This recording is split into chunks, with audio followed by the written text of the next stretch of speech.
Ladies and gentlemen, welcome to another exciting edition of the Lap Down. I am your host, Greg Farmer, and with me tonight is Jamie, Tyler, and Ryan. How are we doing tonight, boys? Doing good. Fantastic. Awesome. As always, a big thank you to Will and the Alkali Project for the intro and outro music on this podcast. Please be sure to check out their album, The Blood World, wherever you get your music. We are going to kick things off with a little bit of breaking news that came out today. Connor Zilisch, driver of the 88 for Junior Motorsports in the Xfinity Series, will miss the race this weekend at Texas due to a back injury that he suffered in a last lap crash at Talladega this past weekend. We will get into the details of that crash a little bit later. But Kyle Larson will sub in the 88 this weekend. And luckily, the Xfinity Series has 2 weeks off after this weekend at Texas until they go back at Charlotte. So hopefully this will be the only race that Connor has to miss. Jamie, what are your thoughts on Zilisch being injured? It wasn't no details came out on what the extent of the injury is. Nobody knows if he has any fractures or not. But what do you think, Jamie?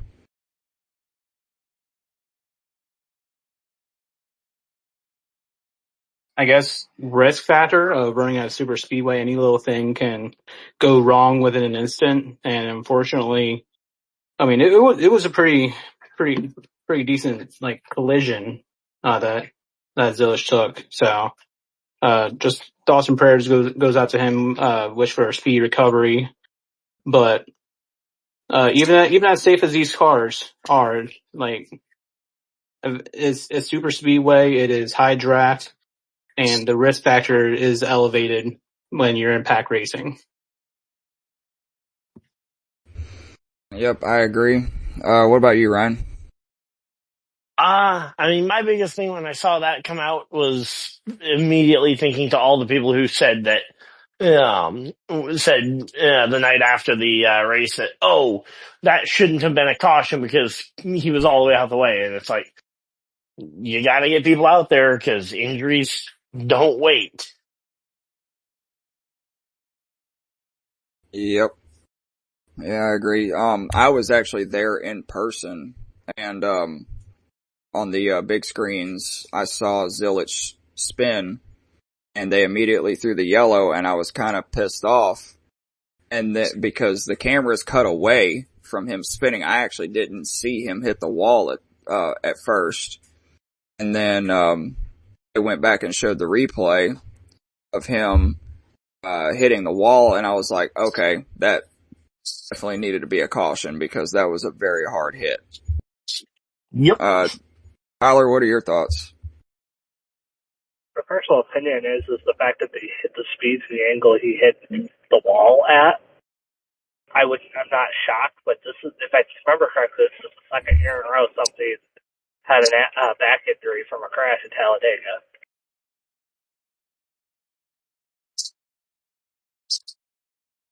Yeah, I think so. Yeah. But yeah. Anyways, like Jamie said, thoughts and prayers go out to Connor. Hopefully he recovers fairly quickly and he's able to get back in the car at Charlotte. Especially because Charlotte's a doubleheader weekend for him because that's supposed to be his next Cup start too. Yep. Next topic. This one has been kind of a little bit of a divided on the fan base and the drivers this week. NASCAR proposed a run what you brung for the All-Star race where the teams could do basically whatever they wanted to the cars, aero and suspension wise. But they, obviously couldn't touch the engines and all that stuff. And the teams pushed back and said no, due to costs. Denny Hamlin on Actions Detrimental said that basically they would have to build 3 new cars or use cars that were in the shop and they would lose those cars after the All-Star race. And it would cost them anywhere, from $2 to $3 million. to change parts and, I guess, quote unquote, cheat their way up. But I just wanted to get your guys' thoughts on the or like NASCAR actually proposed this and what you guys think. Jamie. Come back to me. All right. Tyler. I actually personally thought the idea was a great idea, honestly, because they'll give ideas like combinations of the diffuser, the spoiler, and the ride heights to see what the perfect combination is for at short tracks. For like to see if they can like get a package idea for see what race is best during the All-Star race. Maybe that'll work for other short tracks as a stock setup. Yeah, I agree. When I first heard that, I was like, holy crap, like NASCAR is actually giving them a chance to maybe fix the short track, situation. I did see an interesting theory before we get to Ryan. I did see an interesting theory that said maybe the teams push back on this because they don't want their secrets to get out because they already technically do this on a weekly basis and it's just within the rules and regulations. What do you think, Ryan? Yeah, well, my biggest kind of anchor point and branching off point from this, at least in the current state, because I haven't had a chance to read through a whole lot about it, I have a lot of similar concerns to what Eric Estep actually said on his show earlier this week, where, yeah, in theory, it sounds like a great thing, but one, it's NASCAR putting all this pressure on the teams to spend money to try and fix the problem. And two, if you have 40 different cars in a combined like 30 different aerodynamic setups, doesn't exactly translate to what will look good when all 40 cars are running the same aerodynamics. Because, like, yeah, if one person was running a next-gen car and just, for example, one person was running an Xfinity car and one person was running a Gen 6 car, I mean, one car might look like it has more exciting racing, but it's just because it's racing around Gen 6 cars or Xfinity Series cars. Yeah. So I'm not sure how effective that test method would be. So that's one of those things where it certainly sounds like a fun idea. I just don't know how effective as a proper test for actually learning for the future of the short tracks. And I would rather see NASCAR maybe come to the teams like, hey, here's a high downforce, medium downforce, and low downforce package. You can pick one of the three. And basically be like, hey, here are some parts that we already have made because they've done aerodynamic tests with like 3 different styles of diffusers and 8 different spoilers. And just be like, hey, here are the parts that we already have produced for these tests that we've done. You can mix and match these components. That way you're not putting the pressure on the teams to R&D brand new parts, and you're limiting the amount of different options that you'll see. So those are some of the things that I think ways that they could have suggested that would have maybe made it less of a financial burden on the teams. Although I think that Denny Hamlin's number was way high for his budget expectations, because he's essentially assuming that the entire car will be junked and there'll be no way to revert it back to the old or to the original next gen body after it runs the bring what you brung short track race. There would be no way to revert it back to being a normal within the rules car, which I don't know, with how hard it is to really damage these next gen cars beyond repair, especially at low speed short tracks. I also find that hard to believe that the car would be irreversible to bring it back to a regular next gen car. Yeah. Especially if all you're doing is touching the aero. Yeah, I personally think they should just put the all-star guys in the Xfinity cars and let them rip around North Wilkesboro. But what can you I do? mean, Or the now if they wanted to, or the Gen 6 car. well, and if they wanted to do a bring what you brung type event as like an off-season, a preseason Thunder type thing, like bring the cars out to Charlotte or bring them out to Phoenix or something to try, or even Richmond to try and get like testing and just do a proper test day or two to try and give them a chance to test out a bunch of different stuff Yeah, without the requirement of it being one, a race where $1 million is at stake if they lose, if they try something and it fails, and two, I think a test day versus a singular race will give them more of a chance to experiment. Hey, if they put something on and it really doesn't work, they can go back in, change it out, and come back out an hour later. What about you, Jamie? You got your thoughts now?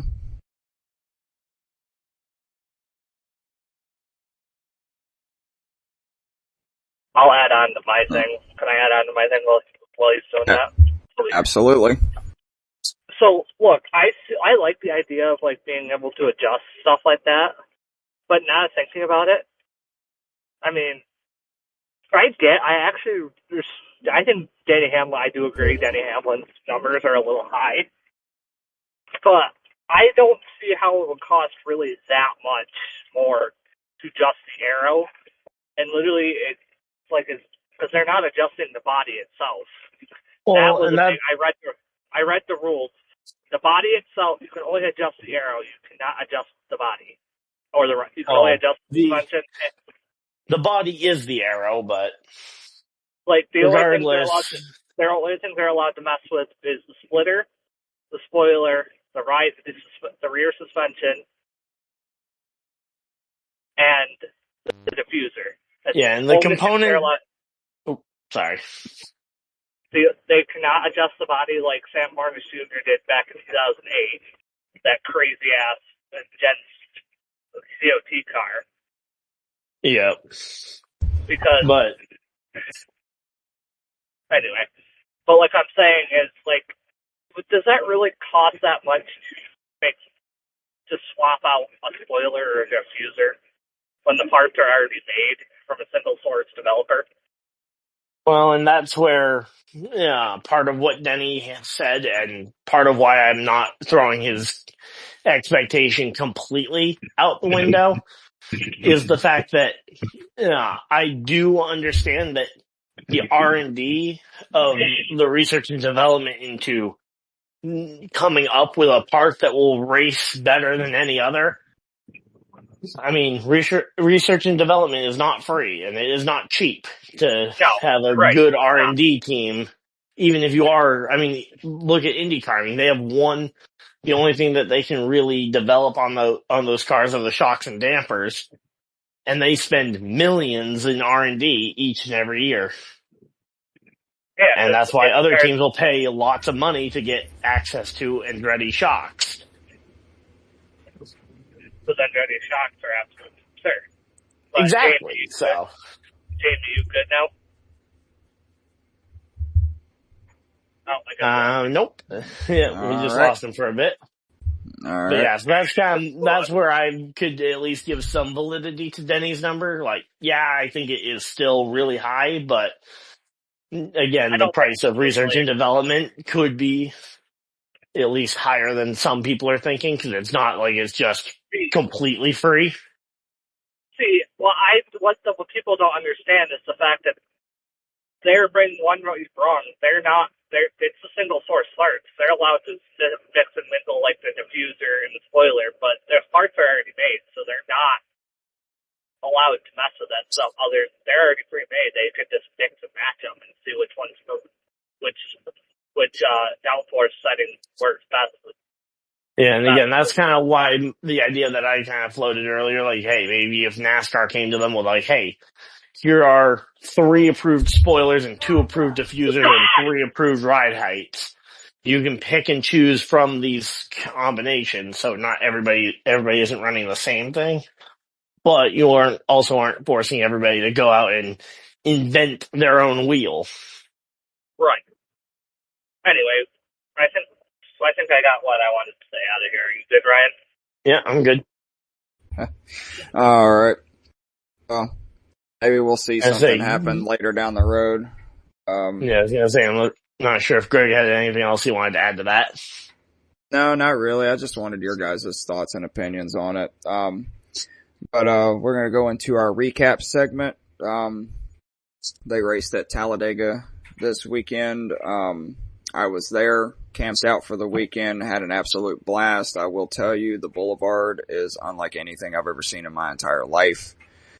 But on Saturday, the Xfinity race, Austin Hill wins after the caution is thrown on the last lap. When as we mentioned earlier, Connor Zilisch got spun off the front bumper of Jesse Love going into turn 3, resulting in a very, very hard impact to the inside wall. And again, we do not know the extent of Connor's injuries to his lower back. But again, hoping and praying that he recovers quite quickly. But my big question about the Xfinity Series race is, why in the world does RCR not put this much effort into their Cup Series program? Ryan? 'Cause Xfinity stuff is cheaper? I mean, that's probably the simple answer, but also, I would also probably argue that I think the competition level in Xfinity, I mean, case in point, look at what Kyle Larson does to the field when he goes down there. I mean, yeah, he was dominant in the Cup races the same weeks that he was decimating the Xfinity Series, but it was a different level when he went down there. So I think that part of it is the fact that the overall Xfinity Series field is so much weaker than the overall level in the Cup Series. I mean, we all make fun of guys like Austin Dillon, Ty Dillon, AJ Allmendinger. People make fun of Stenhouse, but they keep that Cup Series extremely competitive. I mean, all the way through. I mean, back to about, as I say, it isn't until you get past like 25th place in points that you really start feeling like, yeah, these guys are either having really bad seasons or these guys are really not great drivers. Yeah. But in Xfinity, it's like you have about 5 drivers that are truly elite and in good equipment, and then the rest of the field from like 6th through 29th are not all that far apart, but the gap between that 6th and that 5th person is a gigantic canyon of talent. Yeah. What about you, Tyler? What are your thoughts on it? I feel like the Xfinity cars are more like driver-dependent cars opposed to the Cup cars. I feel like the Cup car, don't get me wrong, they're both driver-dependent vehicles. But what I'm saying is I feel like Ryan is a point about the Xfinity being less competition, but I also see the fact that, like, RCR also has backup from Hendrick and JRM, and I think they're partnered with JRM for the engine-wise, I believe, in Xfinity, and that's a lot of the big reason why they have the power, because JRM's developing the engines for them. Yeah. Oh, looks like we got. You guys hear me? Yeah, we got Jamie back. Okay, man, I was having some Discord issues. Nope, that's okay. We are talking about the Xfinity Series race. I will recap it one more time. Austin Hill got the win after the caution was thrown on the last lap for Connor Zilich's hard crash. And my big question out of the Xfinity race was, why doesn't RCR put this much effort into their Cup Series program? Yeah, I mean, it's an excellent question because, like, RCR just, it didn't matter, like, what point in the day, like, they were always in contention. They were always towards the front. And don't get me wrong, like Austin Hill, he's got super speedways figured out, man. He's got the most career Xfinity wins in a super speedway, if I'm correct. I believe so. Yeah, Yes. he took that record from Dale Jr. and Dale Sr. this week. Yeah. Like, although I would also, or no, sorry, I think that was laps led on super speedways that he passed them on. Yeah. Was it But Tony either way, he's got super speedway racing figured out, and it's very interesting to see a kid like that get that figured out that fast. But as far as the actual topic is concerned, I don't know if it's the difference in the cars. They just have a better knack for the older style car than in the next gen, because it seems like ever since the next gen, like they don't perform as much as they should as compared to other Chevys. So they got major disconnects somewhere there.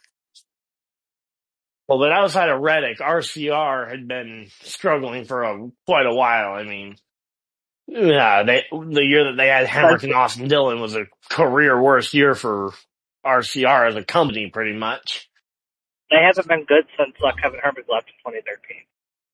Well, but Dillon in 2016 had a good season. 2017 he got his first win and was able to at least, and he and Ryan Newman were both able to make the playoffs that year. But I mean, 2018, 2019 they kind of started a slide, and Reddick definitely helped slow that slide as he was able to contend in those cars. And that's where I feel like the heat needed to get turned up on Dillon. And well, before you guys get too far, I was being more specific on super speedways. Yeah, well, super I'm speedways not are year in, year out power, because like you said, RCR has always been struggling.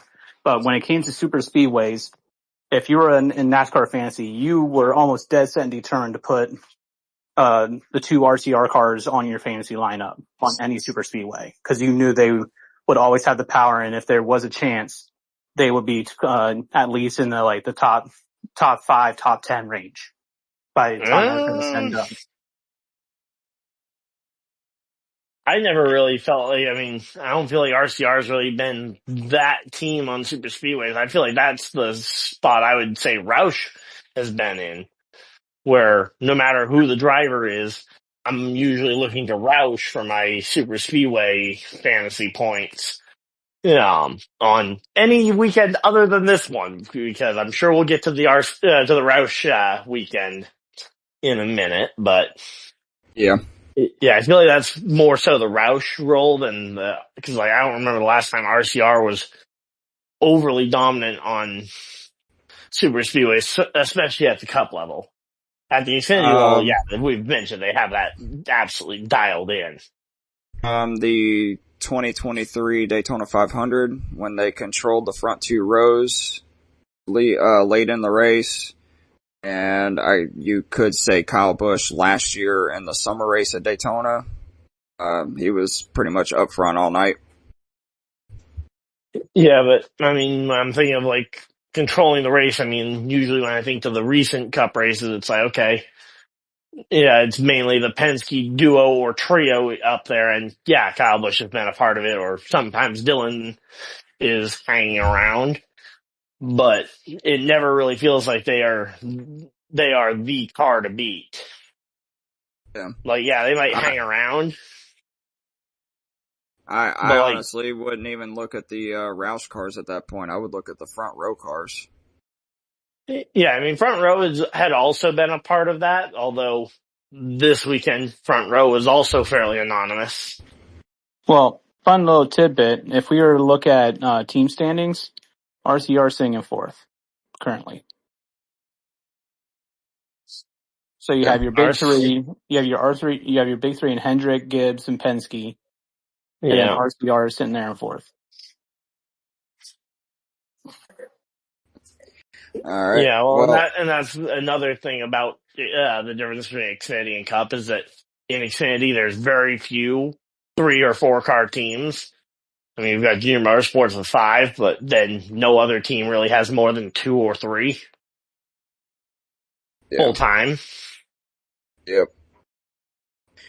Well, on Sunday in the Jax Links 500, Austin Cindric got his first win of the season, beating out Ryan Preece to the start finish line. And it was pretty much the same old that we've seen with this next gen car on super speedways. They went into fuel save mode on lap 1, and by lap 4 they were 4 wide, running about 50% throttle. But after that final pit stop in stage 3, they were, 100% throttle. Everybody was 2 wide. Nobody could pass again. There was only 2 natural cautions, 4 cautions total, 2 for stage breaks, 2 for natural. First one came when Kyle Busch, Brad Keselowski, and Ryan Blaney tangled trying to get to pit road under green flag pit stops. And then on the ensuing restart, Denny Hamlin, I guess it was a bump draft gone wrong, got into Christopher Bell, who then took Chris Buescher with him down to the inside wall where they had a pretty hard impact. Luckily both drivers were okay. No big one again. This is like the second Talladega race in a row where they haven't had a big wreck. And 2 biggest things coming out of the Cup Series race at Talladega was Joey Logano and Ryan Preece were disqualified post-race.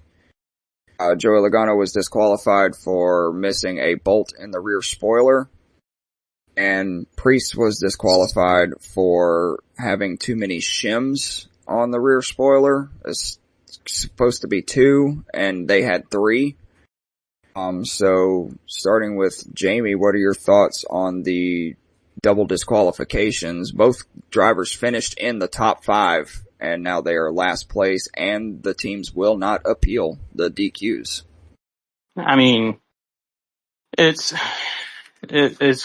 I feel like we've talked about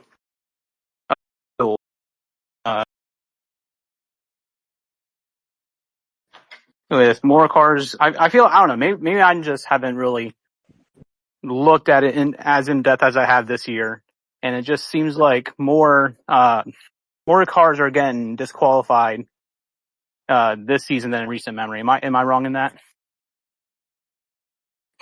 By this point in the season? No, there have been quite a few disqualifications. I feel like teams are trying to bring in kind of like that old school method of trying to get an advantage, and they just keep getting caught. And granted, it could just be a manufacturer flaw, like you said, a missing screw. But what kind of advantage would you get from a missing screw? I would say that's more of like a safety feature, and it had something gone wrong, then something could have drastically happened to that driver. But I don't know. I feel like teams are trying to find ways to gain an advantage, and the way that these new cars are built is hard to do so. And so I don't know. I kind of like the old school method of trying to gain an advantage, but this new body style just makes it to where you can't deviate at all, and you're kind of stuck where you're at. That's just my feelings on it. Yeah, no, I 100% agree. What about you, Tyler? I feel like the disqualification, I personally think the one with Joey Logano, I would agree a little bit. The disqualification I don't think was warranted. I would say like maybe a fine or something like that to the team rather for missing a bolt. Because I see it as more of I agree with Jamie, it's more of a safety hazard rather than the advantage. I just what's one screw going to do to improve your car? I say, if it allows that spoiler to flex back a couple of degrees, decreasing drag.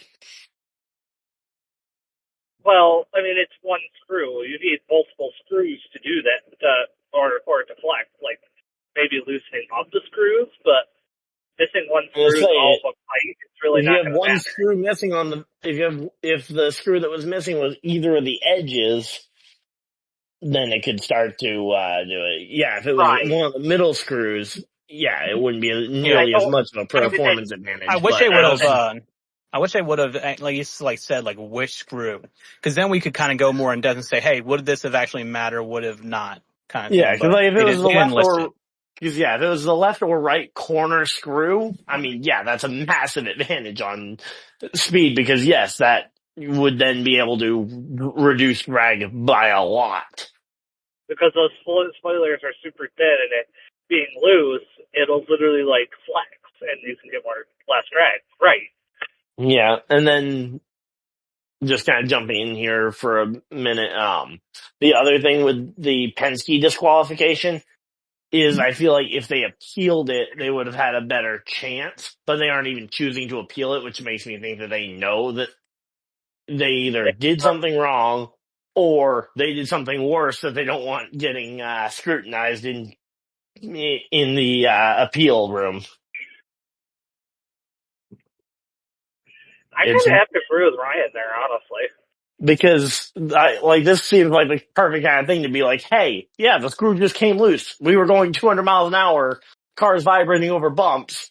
I could make that case that, yeah, it very well could have been accidental, but they aren't even attempting an appeal. Makes me think they're guilty of something, which I actually agree. I mean, especially considering how many even failed appeals we see teams at least attempt the appeal. It's pretty rare to see them not even bother attempting it. Now, I mean, Well, I also mean, at the same time though, like when it comes to appeals, we've said this multiple times. Like, how often do appeals actually work? Are appeals worth the it's time 50-50. and investment of doing the appeal? It's been Well, and when you 50-50. factor in that they lost a top 5 finish off of it for a guy who is not a playoff lock, because at this point I don't think Logano is necessarily a lock to make the playoffs because he's shaky on the point standings, and if he can't break through for a quintuple overtime win like he did last summer, he would have been right on the edge of pointing his way into the playoffs. But how many races do we have left?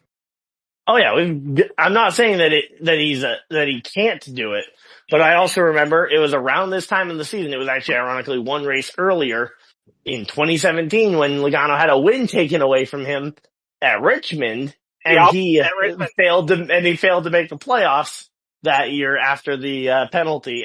He was close to a couple of other wins throughout the year, but wasn't able to point his way back into the playoffs after a disqualification. But at the same time, let's compare apples to oranges here. That's a win. That's not a top 5 at a super speedway. No, but my point being is that it's a top 5 day points wise being taken off of his record and stage points and him not being able to overcome it. Yeah, I mean, I think he earned like 40 points throughout the day total. So, I mean, that's close to the amount of a win. I don't know how many, and that's exactly how many points actually he lost from the Richmond DQ, because back then the maximum amount of points they were allowed to take away was 40, which that was dumb, but that's a conversation for another day. But like I said, that's the question I rise. Like, for a team, like what would you deem as worth going through all the effort of trying to go through an appeal, only to know that 9 times out of 10 it's not going to work anyways?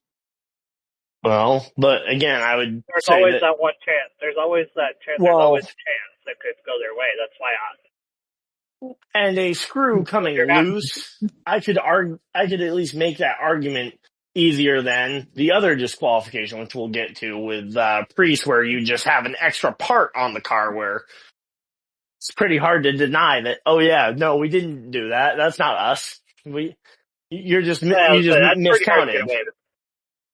Yeah, that one is pretty black and white. Like, oh yeah, you just flat out had an extra part on the car. I'd be like, oh yeah, you guys just had a spare tire on the back of your car the whole time. Pretty hard to argue that wasn't intentional. A screw coming loose, one could at least make the case that, again, there's plenty of ways a screw could come loose. Yep, especially. No, he wasn't involved in that wreck, was he? The pit stop wreck? No, that was Blaney. So the only guys involved were Blaney, Keselowski, and Bush. Well, And technically, I'd say Bowman too. He kind of took a glancing blow, but he was all right after that. But real quick, I wanted to talk about the Priest disqualification though as well. Go ahead. And I feel like a light needs to be shined because of how that one went onto the NASCAR pre-race inspection, and how are they not catching a full extra part on the car in pre-race inspection? Like some of the other stuff, like the hidden like tape underneath the wrap or whatever from the Joe Gibbs Racing disqualifications a couple years ago, that I can understand maybe if they didn't calibrate if they forgot to calibrate the thing perfectly correctly, the tape underneath the wrap getting not noticed. But a whole extra shim, I mean, that's not a part they added on a pit stop during the race. So that means it was probably out of line when they went through pre-race tech. How was it not caught then? Or maybe it was done after pre-race tech. Well, yeah, then my question is, okay, where did they find the time between pre-race tech to go and add that part on when a NASCAR official, because NASCAR's a lot of officials around keeping eyes on everything they do after they go through pre-race tech. I mean, and with the lack of practice, one would imagine that they have more time to do more in-depth pre-race inspection. Yep. Well, my big question coming out of the weekend, I mean, we saw the differences between the Xfinity Series and the Cup Series races on Saturday and Sunday. Fans and drivers alike are just getting super frustrated at this point. Is it time to give up on the Gen 7 car? Jamie. Say again, sorry, I was having more issues with Wi-Fi. It's okay. My big question, with fans and drivers getting frustrated with this car, especially on the super speedways and short tracks, is it time to just completely give up on this car? That I'm not sure, because weren't we this time last year talking about how this was one of the best NASCAR seasons that we had ever watched with this car? Yeah, because we had one or two photo finishes at this point. At this point, I think we had like two. We had two. We had the Atlanta one, and then we had but the Texas one wouldn't have happened yet. Oh, true. Yeah, sorry. And Kansas would have happened after that too. Yeah. So I don't think it's time to get rid of the car itself, because last season, for a majority of the season, we were pleased. Like, we were ranting and raving about the cars and finding other stupid stuff to nitpick at. I just feel like they just need to get the short track stuff right. Like, super speedway is going to be super speedway. It's not really been that marquee type matchup. Like, yeah, we like watching it for the pack racing. And even though I know they're saving fuel and I know that they're, lining up, just the fact that they're 4 wide and one driver makes one single mistake, then the big one happens, and that's what the fans are looking for super speedways. That's really all super speedway is at this point. But if they can just get the short tracks, find a good short track package for this car, I will have no issues with this car whatsoever. Do you want to go next, or can I go next, Ryan?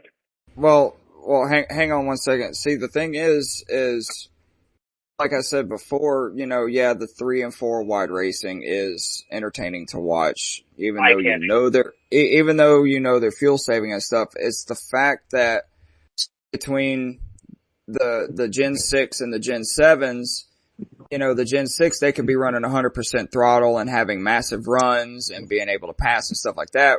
In the Gen 7s, when you're running 100% throttle, it's 2 wide gridlock. You can't go anywhere. You can't pass. You can't pull out to make a third lane, or else you're going to go to the back. Like, I saw Byron and Bowman getting a lot of flack on social media for not trying to form a third lane. And I'm like, if they try to form a third lane, they're going to finish 20th and 21st instead of top 10, top 5. Yeah, and I mean, I don't blame the drivers for it. Right. And I don't either. It's the freaking car. Like, you just cannot do anything with it if you're running balls to the wall 100% on a super speedway right now. Because all the cars are the same, have the same downforce, the turbulence is all the same. You can't really pass when they're all going the same speed. That's the problem. Now, actually, before you go, Ryan, I want to rant a little bit. My personal opinion on the car is they have too much downforce on the super speedways. I get the power, obviously, for safety reasons. I'm not worried about that. That's an understatement. For the power of the super speedways, I'm fine with. Like Daytona and Talladega, the super speedway package with the engine is fine for the engine. But the aero package they have to, I personally think they have to reduce the downforce. There's too much downforce. Like, do what they did with the diffuser at the short tracks. Take away a couple of the parts in the diffuser, get rid of some of the downforce, maybe a smaller spoiler, and give the cars a chance to actually be like race, be sketchy, make moves, instead of having two train lines going at 100, 200 miles an hour where you can't pass. Don't do the Wicker Bill thing. That Wicker Bill was absolutely absurd. I actually agree with the drivers. I mean, they were too dangerous with the runs. Because those runs were absolutely absurd. But I think the lower down car just has too much downforce, and the car sticks to the track, and they're going the same speed. You can't do much about it. They need to reduce the downforce. Like, that's the biggest thing, is downforce needs to be reduced at super speedways to help with the racing. That'll help a lot. But the devil's avocado is if you reduce the downforce, speeds are going to pick way up unless you also reduce the horsepower in tune with the downforce. They're 450 horsepower at Daytona and Talladega. Yeah, but my point being, if you take downforce, like let's say you go with a shorter spoiler, speeds will pick way up if you're taking inches off the spoiler and not doing anything about the engine, because do you want to go see them going 160 miles an hour in the train, or do you want to? I get it, right? My personal opinion is leave the horsepower as. I'm not saying like make it like the super skinny spoiler like they did in 2012 and 2013. What I'm saying is maybe cut a couple inches, maybe like 20. What was it? What year was it that they had the like? Was it 2017 or was it 2018 that they had the rear end almost all the way on the fucking ground? That was 2018 Speed Week. They had the down on the ground. They didn't really adjust the spoiler, and that was some of the other than the Talladega race. That was some of the best super speed racing we watched. I mean, I wasn't thrilled with the way the Daytona 500 went, but with the fact that it basically set up. It basically had the leader as a sitting duck waiting to get wrecked. Right. But I personally think either reduce the downforce or lower the ride height of the car so there's less air getting on. Well, it also helps the reduction of flipping over, too, as well as reducing the ride height as well, because those cars are pretty high off the ground. The problem is the tighter you make that seal to the track, you end up with the same kind of problem where if any amount of contact breaks that seal to the ground, it then blows completely up and over. Because mean, that's the big problem with the airplane wing. Just think about like how it is when you try and pick your credit card up off of a wet countertop. Yep. You go to try and pick it up. The second that water seal is broken, the card goes flying up into the air. It's not all that different with a race car, even though you're adding a ton of a ton of pounds of weight, you're also adding a lot more pressure than the pressure of a hand. So. Well, I'm not just saying just reduce downforce. I mean, there's a lot more body modifications they can do to help the drag. But the biggest thing is, now I'm not saying like the super skinny, but maybe a couple, like 1 to 2 inches off of it. It's like a 7-inch spoiler they use at super speedways. Something like that, probably. I would go down to like a 5 or a 6-inch spoiler opposed to a 7-inch spoiler, and maybe like cut off, like I said, take the diffuser, take some of the rungs off the diffuser, but keep the ride. Actually, no, I'll take the ride height out. Keep the ride height the same, so the cars don't have a chance to lift, and keep the shark fins, and that will help. I don't know, but what do you guys think about that? I mean, go ahead. Oh, you go ahead. Well, I mean, my biggest thing is if you're reducing drag, again, like the whole thing with drag is that it's meant to limit top speed, which, again, if you reduce drag, you're gonna end up increasing overall speed of the car if you don't touch that horsepower. I mean, it's not overly hard to go through the math of, okay, if you see a car, let's say you have for example, drag racing, you've got the car with the parachute out behind of it. You reduce the size of that parachute, the car's gonna take a lot longer to slow down. Yep. And it's the same thing with a spoiler on the car. The shorter or smaller you make that spoiler, the faster that car's gonna break through the wind with the same, if you leave the horsepower exactly the same. Maybe drop it to maybe like what it was back in like, what was it, 2011? They had 410 horsepower.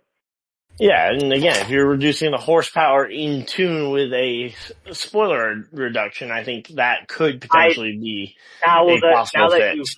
Now that you explained that, that's not a bad idea. It'll keep the same speed, but it'll reduce the drag and keep the cars at a safe, reasonable speed with a lower chance of going over. Yeah, because like I just don't want to see us going back to what we saw in the 2020 Daytona 500. I mean, obviously that's an extreme example. That's an extreme example, but hitting those 210, 220 mile an hour speeds. They had to reduce. They had to drop because that was 550 horsepower. I hope you realize. Yeah, well, that was also like a 12-inch spoiler too, though. With the wicker bill. Yep. Well, see, the thing is that it doesn't matter what you do to these cars. These dudes are gonna find a way to frickin' get them to flip over. I mean, look at the Daytona 500 this year. You know, Priest flipped over after he got clipped and popped a wheelie for 300 yards down the backstretch, and then it finally blew over. And I mean, we talked about this last summer with the McDowell crash. I mean, there's no car on earth that wouldn't have ended up in the air with that one. I mean, obviously it was poor timing because it came after that freak accident with Harrison Burton's car at Michigan. But, I mean, any generation car in McDowell's situation in the summer Daytona race would have blown over in that situation. Similarly, I think with Priest's, you give that amount of contact to any car, it's probably going up and over. Now, the smooth underbody probably doesn't help. Or Barry in the summer race. Hell, even Corey LaJoy at Michigan. You know, that was it was LaJoy, not Burton. Yeah, it was LaJoy, not Burton. I just got my back markers mixed up. It's all right. It's, you know, that was one of the more weird blowovers. But, you know, Tyler, it's funny that you mentioned the wicker bill. You know, they came up with that idea in 2019 at Talladega after Jamie McMurray flipped in practice when he blew a tire, and they were like, okay, let's put this wicker bill on there to see if we can slow the cars down, and they ended up increasing speed by another 5 miles an hour because in final practice that Saturday, Ryan Newman ran a 2:07 in the draft. Yeah. And then Kyle Larson still ended up barrel rolling down the backstretch on the last lap of that race because I was there. With Jeffrey Earnhardt in the IK9 81 car that year. Yep. So, like I said, it doesn't matter what you do to these cars; they're gonna find a way to flip them over. Yeah, especially with the size wrecks that we've seen. Although I will say the nearly caution-free Talladega race feels very weird to see. Yep. And I will say at least part of that is almost certainly due to the fact that it doesn't really feel like they're trying to pass. Like when they were 4 wide, it felt like they were trying to pass, like in that very first stage. But every restart after that first stage, it really never felt like they were really trying to pass the entire rest of the day. Well, the thing is, look at stage 3. Okay. They restarted, and the Toyotas were out front 1 through 6, I believe. And they had the 3 of the 4 Joe Gibbs cars and the 3 1 legacy car and 2 23XI cars. Yeah. So Joey Logano was stalled out on the outside line around 7th place, and he had Zane Smith behind him just pushing the crap out of him. But it took him 31 laps to get to the lead. Like, that is absolutely absurd. And I myself, being in the grandstands, was starting actually to get frustrated. I'm like as much as I dislike Logano, it shouldn't be the case where he's literally stalled out in 7th place in a draft and just cannot go anywhere. Yep, and I mean, as you said, it took 31 laps to get them to the front. What's the one thing we know about race car drivers? They aren't exactly the patient type to wait 31 laps for a run, and hence why a lot of those runs don't work out, is that they go up there and then about half their pushers get scared or impatient and move back in line, and they're like, nope, it's not quite ready. Yep. It's not working yet. It didn't work in the first 5 seconds, so I'm moving back down. Exactly. The only thing that I'll say, and this is actually going to be kind of a segue into our next segment, one thing that I'm glad about is the race finished under green flag conditions. That's only the second super speedway race of the year that deserved to finish under green flag conditions. Yep. Well, I've been to Talladega countless times, and that is only the second time that I have been there in person where the race actually ended under green flag conditions. The other time was in 2015 when Dale Jr. won the spring race. But feels like there's been a lot of green flag finishes in overtime at Talladega. I guess you just weren't there those specific events I'm thinking of, because I'm thinking 2017 spring race. I think that one ended clean, or at least the leader got the line before the yellow was thrown. Oh, okay. I take that back. It was the third race because I went in 2022 when Chase Elliott won the fall race, and that one ended under green. But I digress. We're going to move into our next segment. Like I said, a good segue. We're going to go into our green flags and black flags. And for our new listeners, as always, green flags is something about the racing weekend that we liked, and black flags is something that we did not like. And we are going to kick it off with Jamie. My green flag and black flag is kind of one and the same.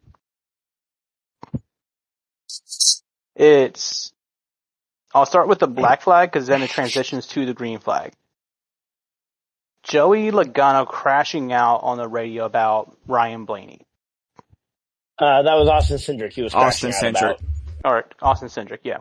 Same team. Crashing out about a teammate. Yep. And just the way that he handled it, the way that he was going about it, As a veteran in the sport, black flag.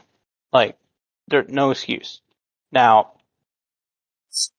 Joey Logano getting a dose of humble pie and getting disqualified as karma is my green flag, because he needed to be humbled. He needed to get put in check in a different way, and it happened. Karma got him. Green flag. Yep. I was actually going to say, he crashed out on the radio and then he gets disqualified. It's actually pretty good. What about you, Tyler?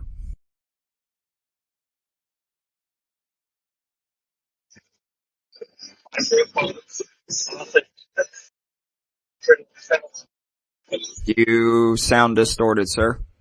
Distorted, robotic. Yeah, nope, still the same. All right. Oh. All right, Tyler, All right. You try to figure that out. We'll go to Ryan. Okay, so for my green flag, I'll give it to race control for race control for not finding something to throw a caution for in the final 15 laps just for fun.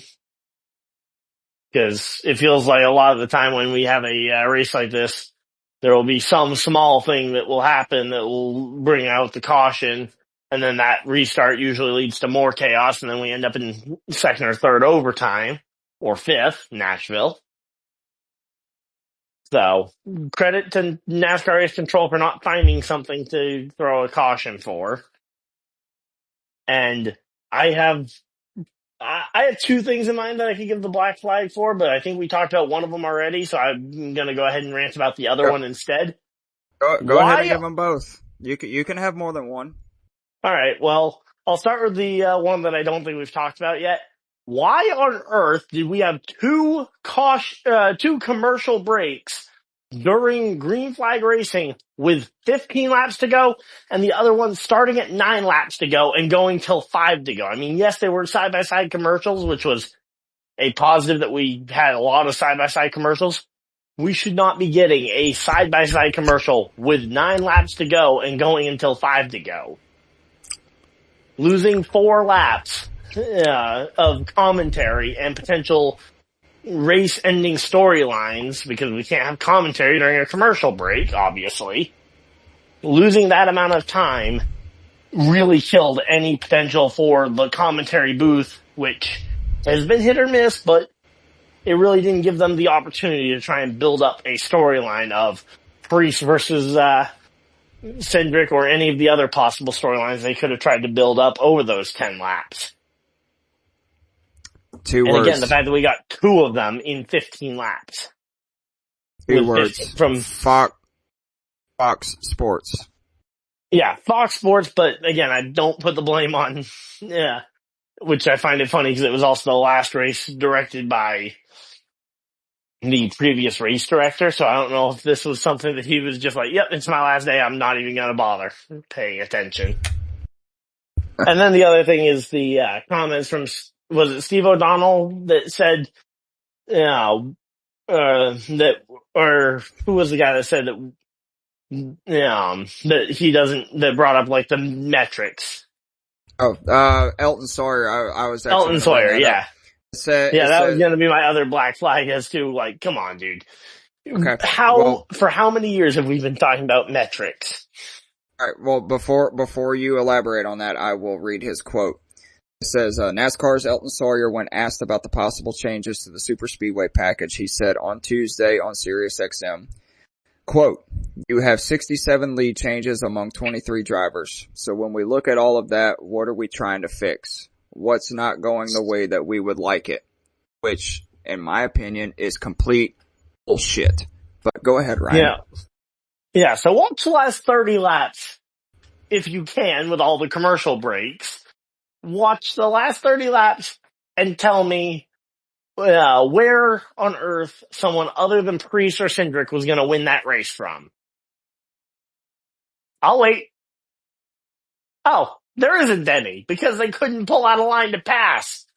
And if they did, they didn't have nearly enough help, because the outside of the front 2 or 3 cars, there was only like 2 Chevys or 3 Fords in and around, and the Fords were going to stick with the other Fords.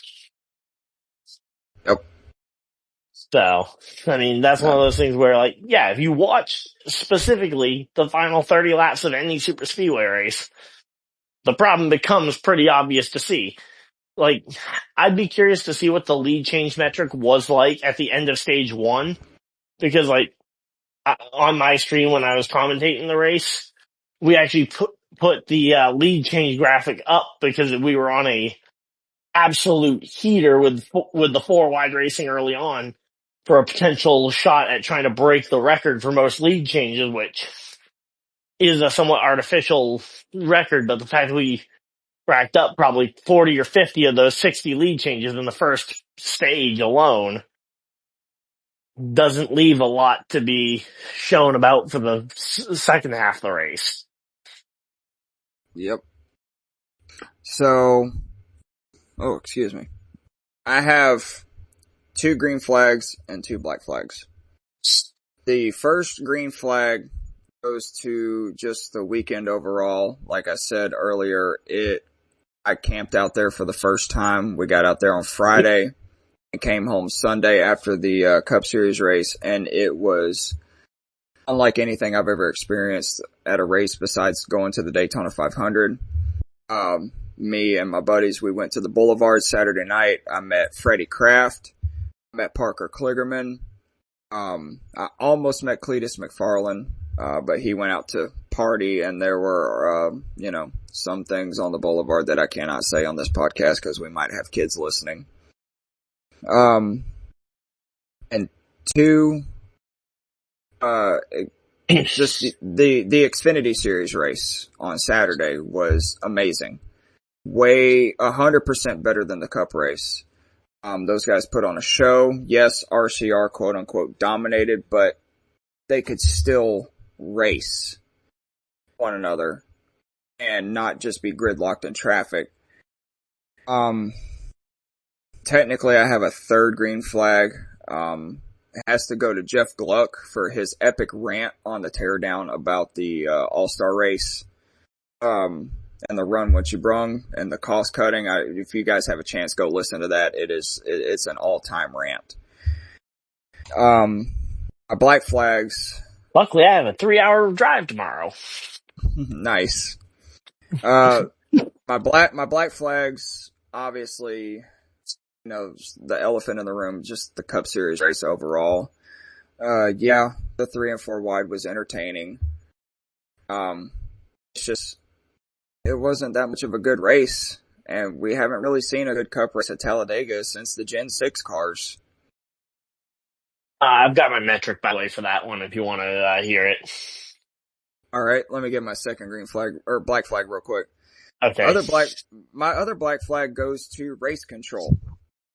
John Hunter Nemechek spun coming off of pit road and came up on the track where cars were approaching him doing 190 miles an hour, and they did not throw the caution.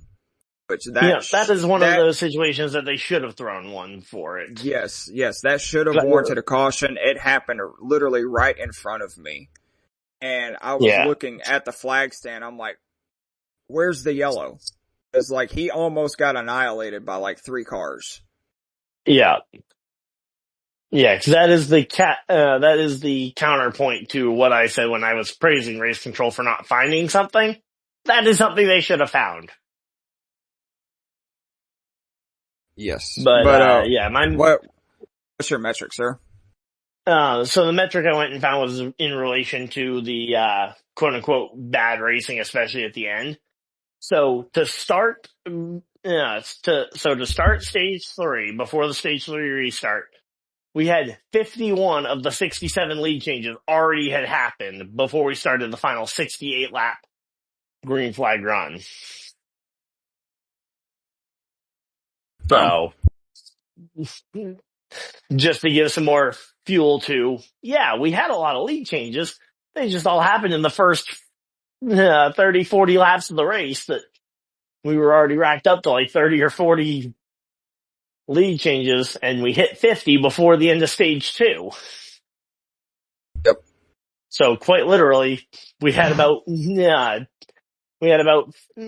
15 lead changes in 68 laps to the checkers in what was supposed to be the best part of the race.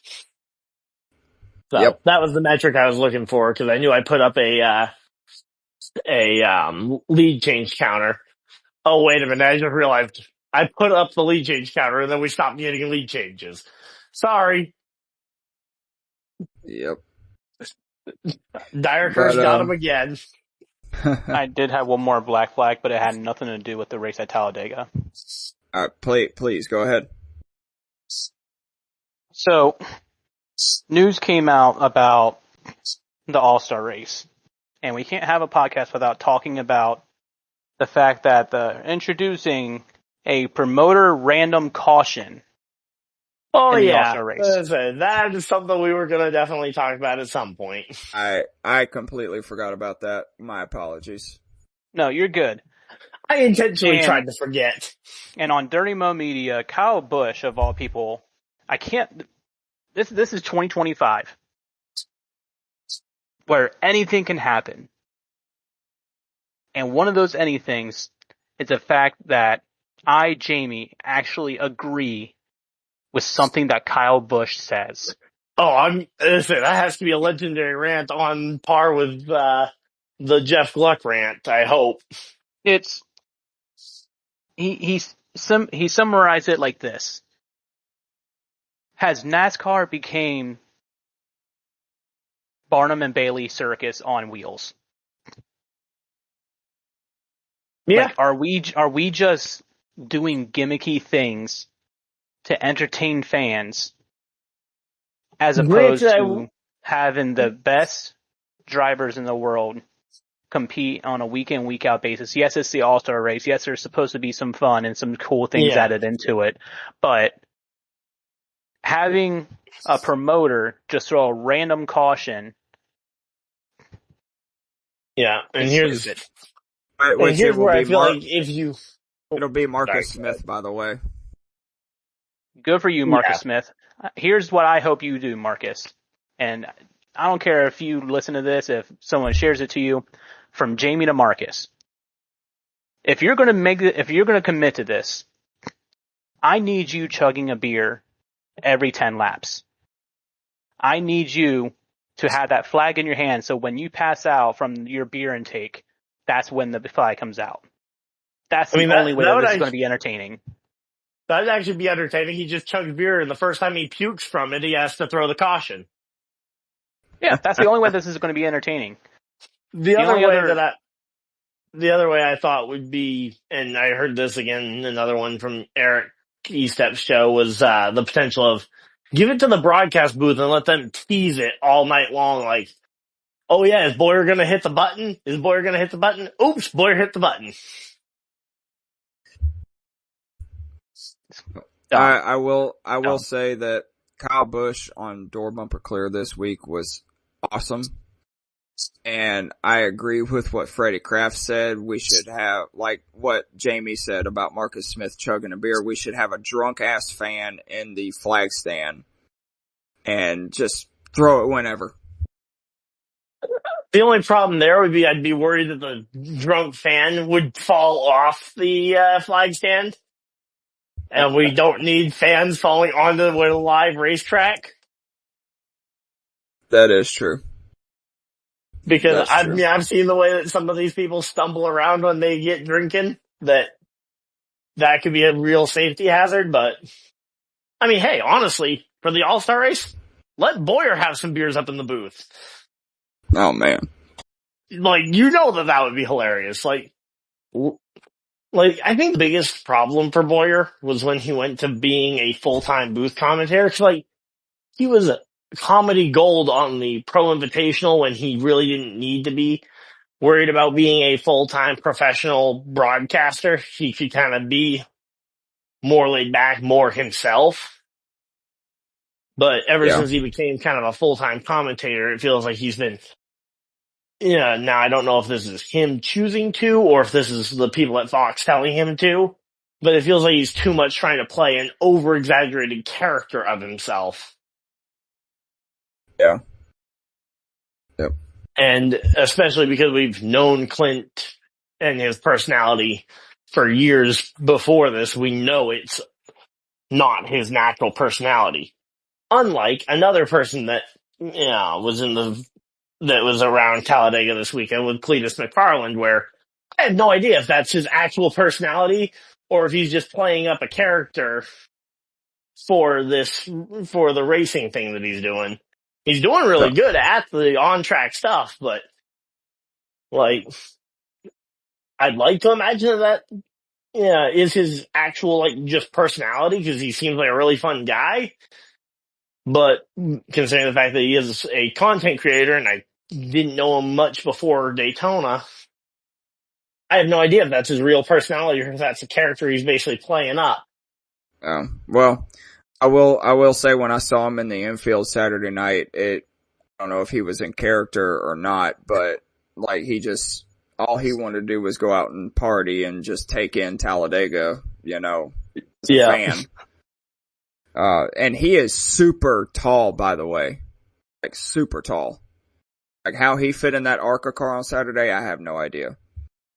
But, So he's like if, Ricky Bobby was a basketball player. Yes, pretty much. Like, Greg Biffle was there too. I saw Biffle, and Biffle looks like a dwarf standing next to him. Well, Biffle's only 5'8", 5'9", which, granted, isn't incredibly short, but, I mean, like, if you had Cindric next to him and he still looked small, because Cindric's a whole 6'5", then we would know a better idea as to how tall he is. But, like, Cindric and Hocevar are both 6'5", so it wouldn't be overly surprising if Cletus is about that same height. Yeah. But we're gonna transition into our next segment. They're racing at Texas this weekend. And, as we all know, Texas hasn't really produced the greatest racing. Again, I am leaving town. But, I will say it has gotten kind of better the last year or two. But we are going to go into our race picks. Tyler sent me a message, something going on with his mic, so he will text me his pick. But I do have our names on the wheel, I'm sorry. And I will spin the quick wheel. Reminder that I will be preoccupied this weekend, so you'll have to go through and do the wheel for everybody else's picks. All right, that sounds good. And the first pick goes to Jamie. Dennis and Menace. Ooh, nice pick. All right. Next pick will go to Tyler. So Tyler will text me his pick. All right, I hope Tyler takes one of the two guys I've got, because I'm at basically a coin flip between two guys. Tyler chose Chase Elliott. Nope, he didn't take either of the ones I wanted, so I got to flip a coin to figure out who I want. All right. Assuming that Greg doesn't take who I'm wanting. All right, next pick goes to Ryan. Okay, so I do have to flip a coin to figure out who I'm taking, so give me a second. Heads or tails? Heads or tails? Tails, so it's Blaine. All right. And just for kicks, I will spin the wheel one more time. Once you've made your pick, I'll let you know who the other person I was debating between, but I don't want to influence your pick. And it lands on me. All right, so I have a strategy here. For some reason, I cannot make picks to save my life. Neither can I. I always choose the obvious ones that I know might do good at that track. But I'm going to go in a different direction this week. I'm going to choose a driver that has won at Texas before but hasn't led a lot of laps. I'm going with Austin Dillon. Interesting. Yep. Who's your other driver? I was between basically Bell and Blaney, because one, they're both from contending organizations, and two, you know how every once in a while you'll have just that random race that'll pop back into your head. For me, Yep. it was that one cup race where Bell was really the only challenger to Blaney, and then Quinn House took them both out, Bell out on that bad pit stop where he was pitting from like the fourth lane. Oh yeah. Yep. I remember that. Yeah. So that race kind of made me think, okay, those are two guys who have had at least one race that they were really good at, and they're from two contending organizations. I could take either one, and I would be happy. All right. Well, as always, I will get the rest of the picks later on this week, most likely tomorrow. But before we end the show, we are going to go into a little bit of Jamie's trivia. And as always, if one of us gets the trivia question correct, we get a bonus point into our race pick total. But if we all get it wrong, then Jamie gets that bonus point. So Jamie, what do you have for us this week for Texas? So, with it being Texas, there is no secret. There's a reason why I chose Denison Menace. Because he is my driver of the week that I am basing my trivia question on, and that's a shift that I'm making, is I'm going to base it off of a driver of the week, not necessarily the track. But, at Texas Motor Speedway, Denny Hamlin currently leads all drivers in laps run in the next-gen car in the top 5 at Texas Motor Speedway. The trivia question for tonight is, what is the amount of laps that he has ran in the top 5 at Texas in the next-gen car? Now, I will give a 20-lap buffer. All right. All right. No Googling, no AI, no Chat GBT. Tyler, if you're listening, you can send me your guess in a direct message and I will say it on air. Can you guys hear me? Yep. Oh, Yeah, we got you. We can hear ya. Okay, fine. So what was the question? Can you repeat it, Jamie? I was doing something. Okay, once again. In the next-gen era, Denny Hamlin currently leads all drivers in laps run at Texas in the top 5. Within a 20-lap buffer, how many laps has Denny Hamlin how many laps has Denny Hamlin driven in the top 5 at Texas? And there's I'm been giving what? a 20-lap buffer. There's been 2022, so there's 2 in 22, 2 in 23, 1 in 24. Does this count the All-Star race in 22 and 23? Or no, 22? I want to say yes, because it wasn't where I went to get this information wasn't exactly specific as to what counted, what didn't. Go with 697 laps. All right, so 1297. Ryan, what is your guess? 697. 697, he said. 697. My bad.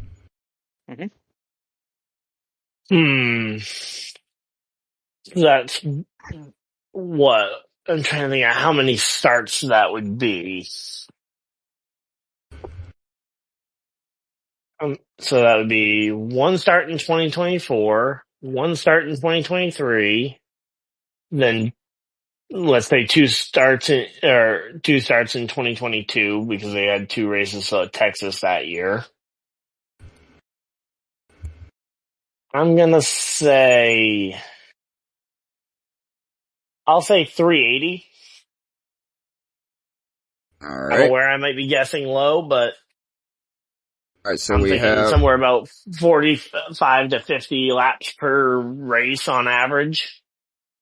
You said 380. All right, so we got 697 and 380. I am going to say 588.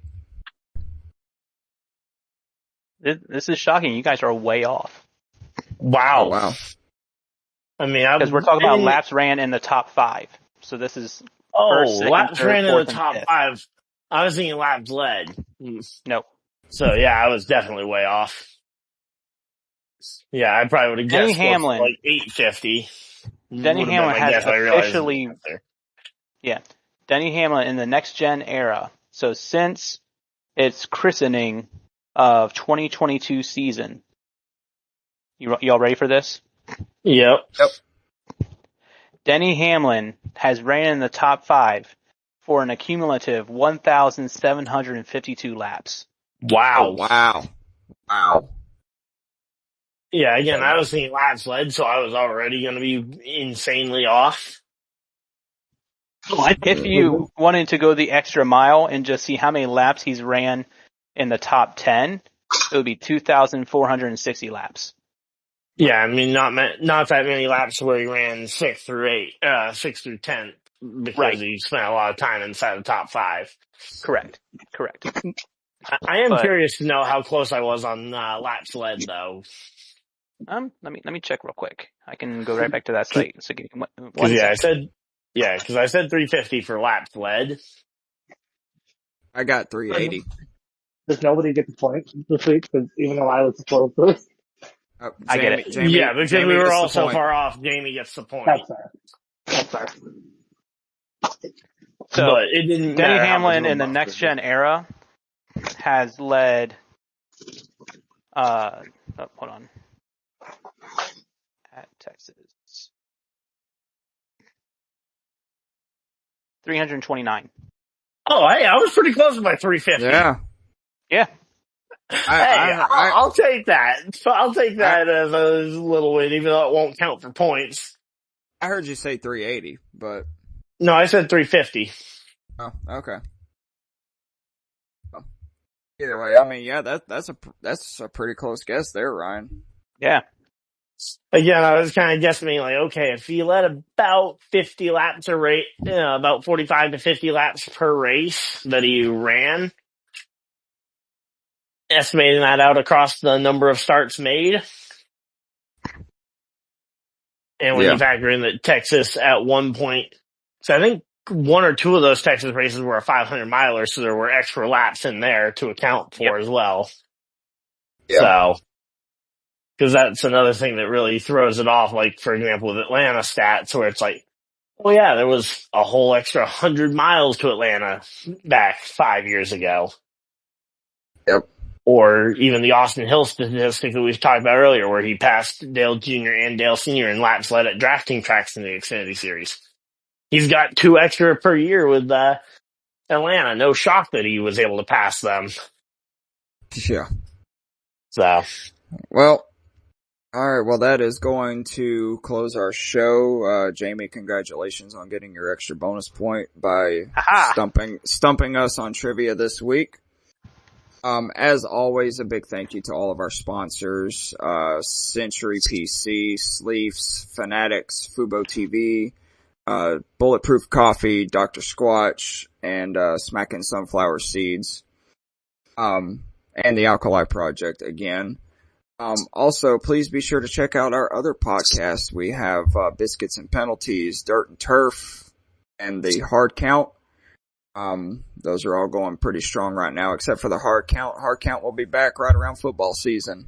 We're gearing up for it. We're getting prepared. Yep. So, you guys just check out those podcasts wherever you, stream. Spotify, iHeartRadio, Pandora, wherever you go. But, until next time, I am Greg, and for Jamie, Tyler, and Ryan, this has been The Lap Down, and we will see you guys after hopefully a fun weekend at Texas Motor Speedway. I certainly hope not. Deuces.